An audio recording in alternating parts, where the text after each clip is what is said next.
Hey everybody, and welcome back to another episode of Daily Life with Deb.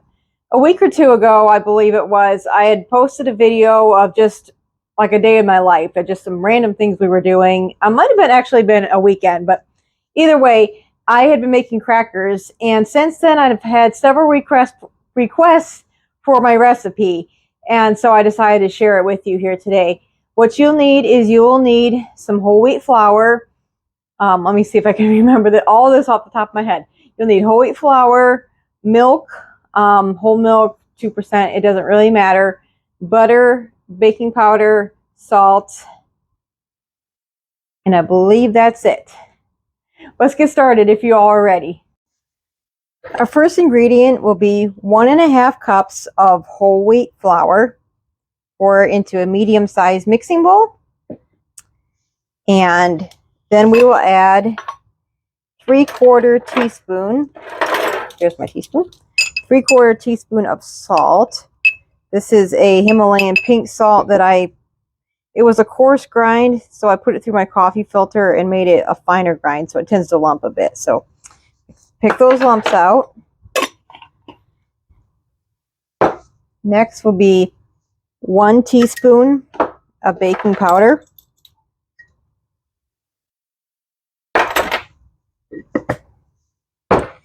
And we're going to give this a mix, get it all blended together.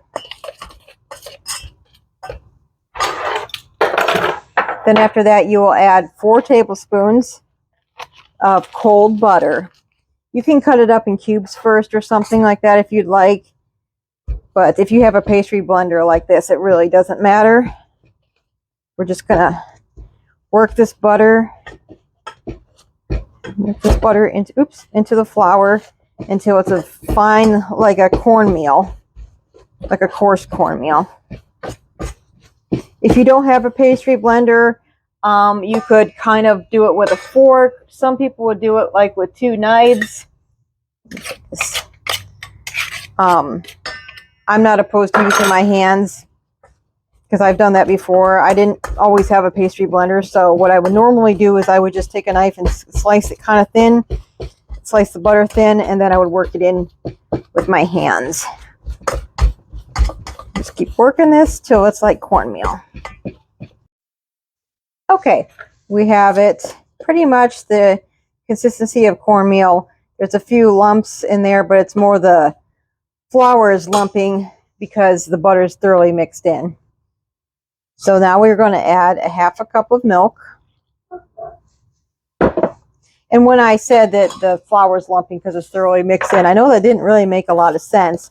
But it basically does the same thing that, like if you make a streusel topping, a crumb topping for a coffee cake or something, it can eventually do that. So you'll want to stop if it gets to that point. Now this makes a very wet dough.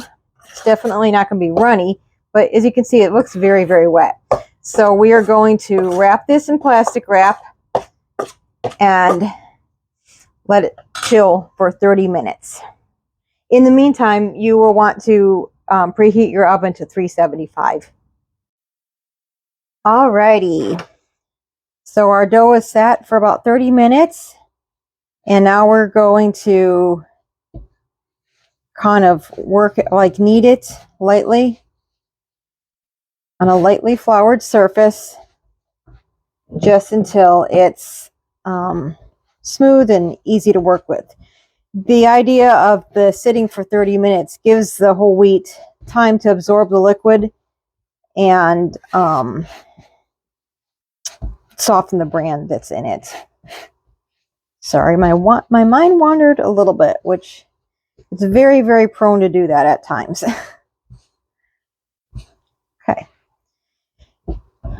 Okay, so it feels smooth.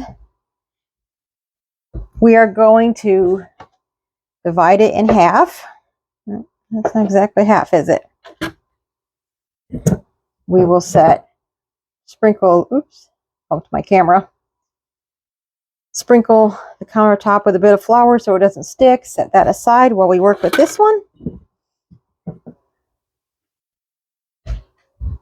And you can roll this out on a lightly floured board, or lightly floured surface and then transfer them to parchment paper for baking. But I like to roll it out right on parchment paper and then transfer it to my cookie sheet and bake it like that. So we're just going to roll it out as thinly as possible between 2 sheets of wax paper. Every now and then I will peel the wax paper off. It's actually sticking a little bit.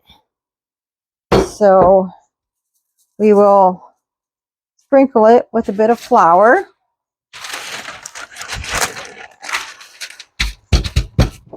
Let me flip that over and do the other side. Because it seems like there's a little bit of inconsistency in the amount of liquid it takes. Oh, I should have, yeah, it'll do that a bit sometimes. I think it depends on how dry the weather is. It's been raining for like 2 weeks. Not steadily, of course, but we've had very, very humid weather, and I've noticed it has really been affecting my baking lately. Like I made sourdough bread yesterday, or not yesterday, the day before yesterday, and I made my dough just a typical hydration level, and it was so soft and so sticky.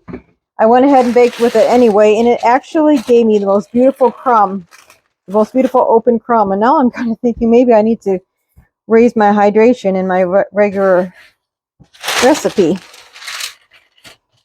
So just add flour just as often as necessary. Continue to roll so it's super thin. You can just try to roll this in more of a rectangle and then cut it in squares. But I'm actually going to cut this in rounds, so I don't really care too much what the shape of my dough is. Okay.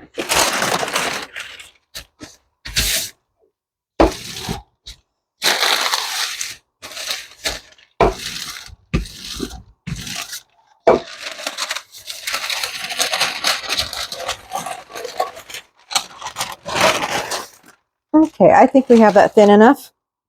I haven't actually measured, but you can see about how thin it is. And then I'm going to take a biscuit cutter. You could take the rim of a drinking glass or a cookie cutter. If you want to, if you have kids and want to make unique shaped crackers, you could use like little stars or hearts or something.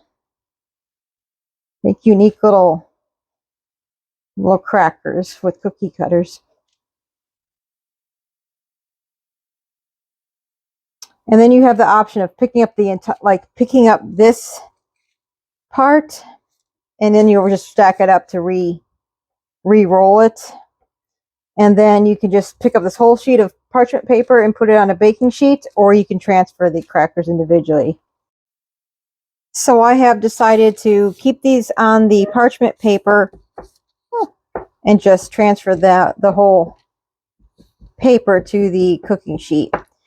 So you're going to poke some holes in them with a fork and then pop them in the oven. Whoops.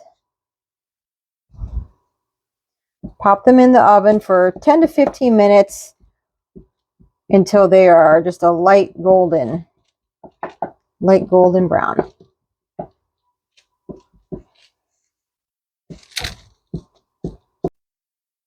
Okay, I think this batch is just about done.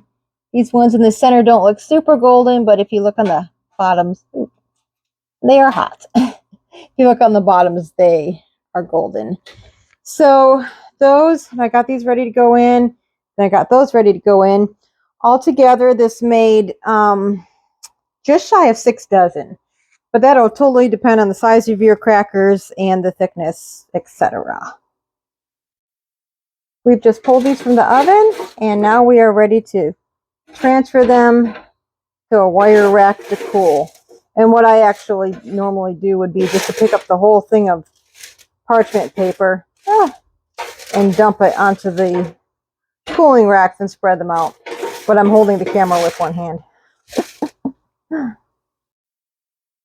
Well, I want to thank you all for joining me today and helping me make these crackers.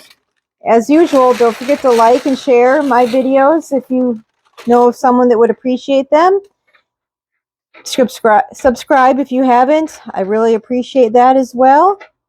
And until next time, till we meet again, take care and God bless.